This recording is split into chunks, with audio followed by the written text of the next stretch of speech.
Ladies and gentlemen, Cowboys Nation, buckle up because we've got some urgent news coming out of Dallas that could shake the very foundation of this team as we head into the 2025 NFL season. The Dallas Cowboys, one of the most storied franchises in football history, are staring down a massive problem that could derail their hopes of a deep playoff run.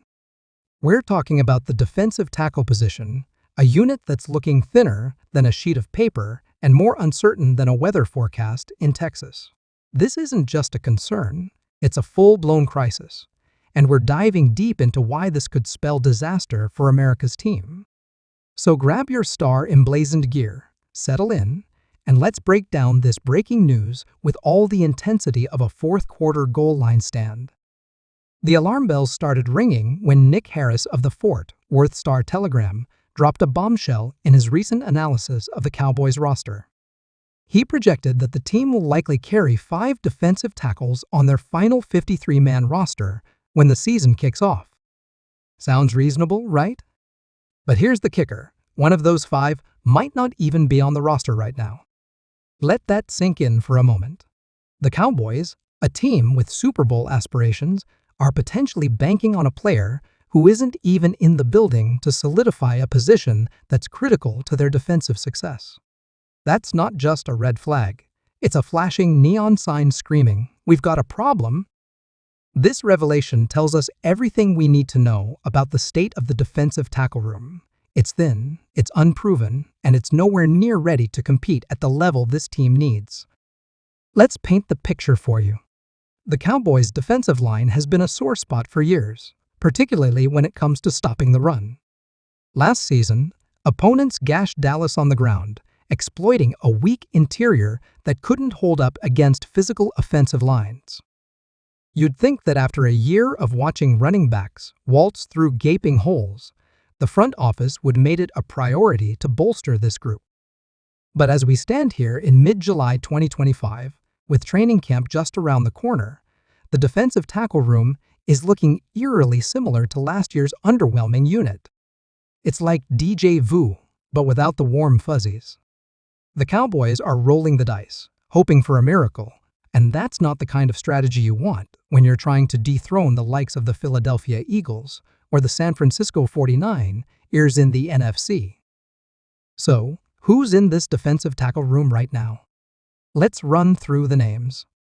The Cowboys currently have 7 players listed at the position: Osa Odigizua, Mazi Smith, Solomon Thomas, 7th-round rookie Justin J., Tufel Toya, Perrion Winfrey, Denzel Daxon, and Tommy Aking-Bizojo. On paper, that sounds like a decent number, but when you dig into the details, the cracks start to show. The top 3, Osei, Mazi, and Solomon, are considered locks for the roster, barring any catastrophic injuries. But after that, it's a steep drop-off into a sea of uncertainty.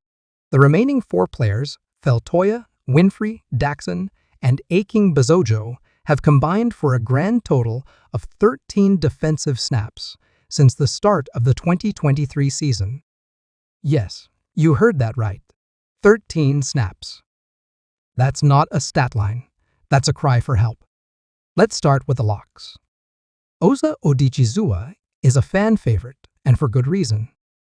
He's a dynamic 3-technique defensive tackle who can penetrate and disrupt plays in the backfield. He's quick, he's explosive, and he's a cornerstone of this defensive line. But here's the catch. Osa's strength is in pass rushing, not anchoring against the run. When teams go power football and start pounding the ball up the middle, Osa's 280-pound frame gets pushed around. He's not the guy you want eating up double teams on early downs. Then there's Mazi Smith, the former first-round pick who was supposed to be the answer to Dallas's run-stopping woes. Mazi was drafted to be a dominant nose tackle, a space eater who could clog the middle and make life miserable for opposing running backs. But his rookie season in 2023 was a disappointment, and while he's reportedly bulked back up to around 337 pounds after dipping under 300 last year, he's still a question mark. Did he develop enough in his second season to take a leap? We don't know yet, and that's a problem when you're counting on him to be a starter. Solomon Thomas rounds out the top 3. He's a versatile veteran who brings energy and some pass rush ability to the table. But like Osa, he's not a true nose tackle. Listed at 256 pounds on the Cowboys website, though he's likely closer to 280 based on his combine weight, Thomas is more of a rotational piece than a run-stuffing anchor. He's a solid contributor, but he's not the guy you build your defensive line around. So, when you look at these three, you've got talent, but you don't have the size or the physicality to consistently stop the run. That's a massive issue when you're facing teams like the Eagles, who love to lean on their ground game with Jalen Hurts and a bruising offensive line. Next up is Perion Winfrey, a former fourth-round pick who's trying to carve out a role. Winfrey is a different kind of player than Feltoya. At 290 pounds, he's lighter and more of a three-technique disruptor than a run-plugging nose tackle. He's got quickness and can create pressure up the middle, but he's not the guy you want absorbing double teams on first and second downs. His role is more situational, and that's fine for depth, but it doesn't solve the Cowboys' biggest issue, stopping the run. Winfrey's also had a rocky road since entering the league, bouncing around after being released by the Cleveland Browns. He's got talent, but he's yet to put it all together consistently. If he's your fourth or fifth defensive tackle, you're not exactly sleeping soundly at night. So where does that leave us? With three locks in Osa, Maisie, and Solomon, and a couple of bubble players in Feltoya and Winfrey, the Cowboys are one injury away from a full-blown disaster at defensive tackle. Even if everyone stays healthy, this group doesn't inspire confidence. The weights tell the story. Feltoya is 342 pounds, Maisie is around 337, Aching Bizojo is 306, Daxon is 304, Winfrey is 290, Oza is 280, and Thomas is likely around 280. Those numbers aren't terrible, but they're not exactly the fatties only club you need to dominate the trenches. The NFL's best run defenses have massive nose tackles who can eat up blocks and clog running lanes. Think Via, or Dexter Lawrence. The Cowboys don't have anyone close to that profile. Their heaviest players, Maisie and Feltoya, are either unproven or underdeveloped, and the rest of the group is made up of tweeners who are better suited for pass rushing than anchoring against the run. This lack of size and physicality was a glaring issue last season. Teams like the Green Bay Packers and Buffalo Bills ran all over the Cowboys, exploiting their lightweight interior. You'd think that would have been a wake-up call for Jerry Jones and the front office to invest heavily in the defensive line during the offseason. But instead, they've doubled down on the same approach: draft late-round projects, sign cheap veterans, and hope for the best. Hope is not a strategy, folks. It's a recipe for another year of watching opposing running backs rack up 100-yard games while the Cowboys' defense scrambles to plug holes. So, what are the options? The Cowboys could stick with what they have and pray that Maisie Smith takes a big step forward, or that Feltoya turns out to be a steal. But that's a risky bet, especially when the NFC is loaded with teams that can exploit a weak run defense. The other option is to look outside the organization for help, and that's where things get tricky. The free agent market for defensive tackles in July isn't exactly brimming with talent. You're not going to find an all-pro sitting out there waiting for a call. Instead, you've got a mix of journeymen, aging veterans, and young players who haven't panned out. Let's run through a few names. Raekwon Davis is one option. At 6'7" and over 330 pounds, he's got the size to be a true nose tackle, and he's shown flashes of ability in the past with the Miami Dolphins. But his 2024 season with the Indianapolis Colts was a letdown, and he's coming off a questionable contract that raised eyebrows. He could be a low-risk, high-reward signing, but he's not a sure thing. Then there's Linval Joseph, a name Cowboys fans are all too familiar with. Joseph played for Dallas last season, brought in as a mid-season stopgap. He wasn't terrible, giving the team 15-20 solid snaps per game, but he's well into his 30s and hasn't gone through a full training camp in years. Signing him would be like putting a Band-Aid on a broken leg. It might help for a moment, but it's not a long-term fix. Other free agents like Austin Johnson, Khalil Davis, and Armon Watts fall into the just a guy category. They're serviceable depth pieces, but they're not going to move the needle. The Cowboys tried this approach last year with Carlos Watkins, another midseason addition who didn't make a significant impact. These types of signings might help you survive the season, but they won't help you win a championship. If the Cowboys want a real difference maker, they'll have to look to the trade market, but even that comes with challenges. The trade market for defensive tackles isn't exactly bustling in July, but there are a few names worth considering.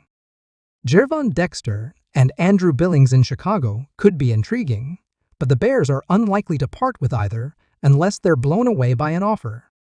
Zach Pickens, another Bear, might be a more realistic target.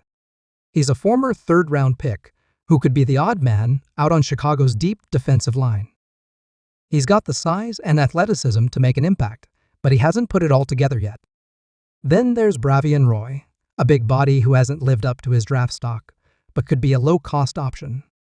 Jordan Elliott, now with the San Francisco 49ers, might be available after their defensive line reshuffle, and Shai Tuttle in Carolina could be another name to watch. None of these guys are game changers, but they might be better than what Dallas currently has. The problem is, the time to address the defensive tackle position was back in March, when the big fish were available in free agency. Players like Christian Wilkins and DJ Reader signed massive deals, and the Cowboys didn't even sniff those negotiations. Now, they're left scraping the bottom of the barrel, hoping to find a diamond in the rough or a veteran willing to sign for cheap. That's not how you build a championship-caliber defense. The best teams in the NFL think Kansas City, Philadelphia, or San Francisco invest heavily in their trenches. They don't rely on late-round picks and practice squad projects to anchor their defensive lines. They go out and get proven talent, whether through the draft, free agency, or trades. So, where does this leave the Cowboys? In a precarious position, that's where. If Mazi Smith doesn't take a significant step forward, if Feltoya doesn't live up to his potential, or if injuries hit this already thin group, the Cowboys could be in for another long year defending the run. And in a division with the Eagles' powerful ground game and a conference with teams like the 49ers and Lions who can pound the ball, that's a recipe for disaster. The Cowboys' defense, under new coordinator Mike Zimmer, is supposed to be aggressive and physical, but without a stout interior, that vision falls apart. Let's talk about the bigger picture for a moment. The Cowboys have Super Bowl aspirations, and rightfully so. They've got a talented roster with stars like Dak Prescott, CeeDee Lamb, and Micah Parsons leading the way. But championships are won in the trenches, and right now, Dallas is losing that battle before the season even starts. The defensive tackle position isn't just a weak link, it's a glaring hole that could sink the entire defense. If opponents can run the ball at will, it puts more pressure on the linebackers and secondary, exposes Parsons to more double teams, and forces the offense to play from behind. It's a domino effect that could turn a promising season into a frustrating one. So what's the solution? In an ideal world, the Cowboys would make a bold move before the season starts. Maybe they swing a trade for a player like Zach Pickens or Jordan Elliott, who could provide immediate help. Maybe they take a flyer on a free agent like Raekwon Davis, hoping he can rediscover his form. But the reality is, the options are limited and the clock is ticking. Training camp is right around the corner, and the Cowboys can't afford to go into the season with the defensive tackle room this shaky. They need to act, and they need to act now. If they don't, the consequences could be dire. Imagine a Week 1 matchup against a team like the Eagles, who come out and run for 200 yards because the Cowboys' interior can't hold up. Imagine Micah Parsons being neutralized because teams don't have to worry about the middle of the line. Imagine the frustration of watching another season slip away because the front office didn't do enough to address a glaring need. That's the nightmare scenario, and it's not as far-fetched as it sounds. Cowboys Nation, I want to hear from you. How confident are you in this defensive tackle group? On a scale of 1 to 10, where are you at? Drop your number in the comments below and let me know if you think the Cowboys need to make a move before the season starts. Type Y for yes or EN for no. Personally, I'm hovering around a 3 or 4 right now. This group has potential, but it's nowhere near where it needs to be for a team with Super Bowl dreams. Before we wrap up, I want to give a quick shout out to all of you watching. If you haven't already, hit that subscribe button, turn on notifications, and join the best Cowboys community on YouTube. We're breaking down all the latest news, rumors, and analysis as we head into training camp, and you don't want to miss a single update. This defensive tackle situation is a developing story, and we'll be keeping a close eye on it as the Cowboys head into camp. Will Maisie Smith step up? Will Justin Feltoya be the steal of the draft? Or will the Cowboys need to make a splash in the trade or free agent market? Only time will tell, but one thing's for sure, this is a problem that can't be ignored. Stay tuned, Cowboys Nation, because the road to the 2025 season just got a whole lot bumpier.